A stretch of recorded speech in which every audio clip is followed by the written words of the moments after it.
Most of you have probably heard the tales of the mighty Gunslinger, and we've made a couple videos about him in the past. But today, we're going to be looking at how to properly use the Gunslinger. This is a video I've been thinking about making for a while, and, welcome back everyone. I know it's been a minute since we've had an opportunity to do a video like this, but it is long past due time. So, we are here. Alright, we got a couple Gunslingers with us today.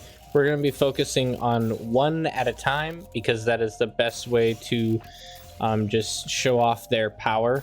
But we have a couple here just in case things get a little bit crazy. Alright, so we got some enemy units up here. A lot of them are T1 and some of them are T2, such as the Hound and the Welder. T2 units, and we also have the Stout. Now, the Gunslinger has a misconception about it, and that is the idea that it is completely trash. It is like every person that's played with the Gunslinger and used it for any extent of time has come to the conclusion, man, these aren't as good as I expected. And that's a reasonable conclusion. They really don't have that long range. The range is 365. Let's compare that to a Janus.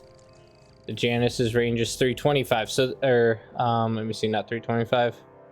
Why is it not showing it here? Let's see. Janus's range. Why am I not seeing this? Oh, 380. So the range is 380 versus 365. So the Janus has a longer range than the Gunslinger does. And that's why they are often considered trashy units. If you can get outranged by a T1 unit and actually killed by a T1 unit, then a lot of times, you're better off choosing something else. But situationally, the Gunslinger is very, very powerful. Very, very strong. It has a really good DPS of 250 compared to 80 and 80. And the Welder has 100. The Hound has 80. Even something like the Sniper, it has 250. So it has a little bit more damage per second than a Sniper, which is really, really strong. And that's why you're going to want to build these on occasion. You want to use that damage per second. And they're not too expensive. They cost 650 metal and 11,000 energy. But you only really need one at the beginning to turn the tide of a war. These guys will auto repair, as it says here. They have range increase with experience. So as they do damage, the amount of distance they can shoot increases. And this can become very powerful because you can start to snipe early towers. You can snipe basically any early units. You can start to go head to head with the Hound even in the range. So it is a very strong unit. You just have to use it properly. Okay, let's get into uses. Tanks obviously have limited mobility, so trying to bring them up here, they're going to be able to attack. And the Gunslinger can, try to micro away. That's not really the best way to engage, though, is in this way. Obviously, we're going to probably kill that guy. It would be better that you are peeking on the enemy, okay? So try to use your terrain to your advantage as much as you can with the Gunslinger.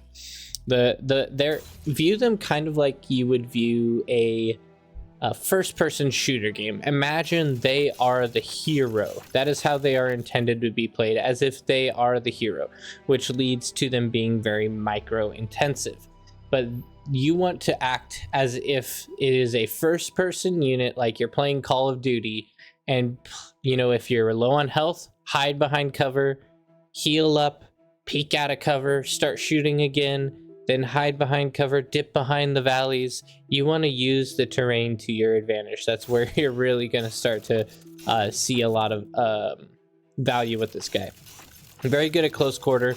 You want to try to manipulate the range to be within your favor. If they're coming towards you, you want to just stay outside of their range, microing away from them, while they try to push on you. You want to just micro away from them, and just keep them outside of your range because they barely can't reach you.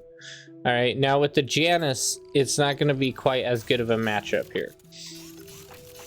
The Janus is very strong, and a single missile can really do damage. So if you get like 2 or 3 of these Janus on you, you're gonna be crushed. Okay, so they are much weaker against Janus, but they are pretty strong against your standard T1 tanks. And as he kills units, his experience gains rapidly.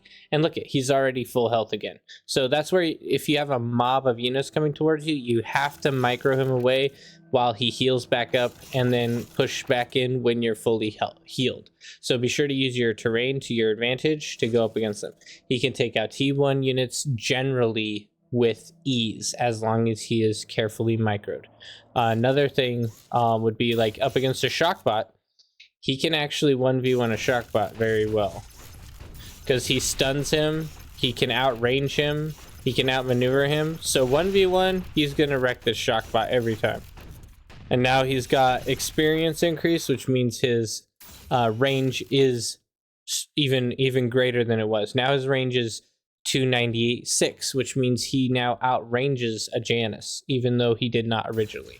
Okay, and this is why these units are so powerful to build at the very beginning of your T2 economy, or your T2 lab. If you got a T2 lab out, this should be one of your first units because you can decimate weaker frontline units. Any T1 units eliminated. If you have multiple T1 unit or T1 like defenses, you can just build multiple gunslingers come in. I mean, a group of 5 of these will decimate any frontline defenses that is still T1. Very strong. Okay, now the Hound, if he has vision, can out micro and kill the Gunslinger. But if he does not have vision, then the Gunslinger can get vision and out a gun the Hound, especially with the lob, because you can micro away from the Hound and kill it.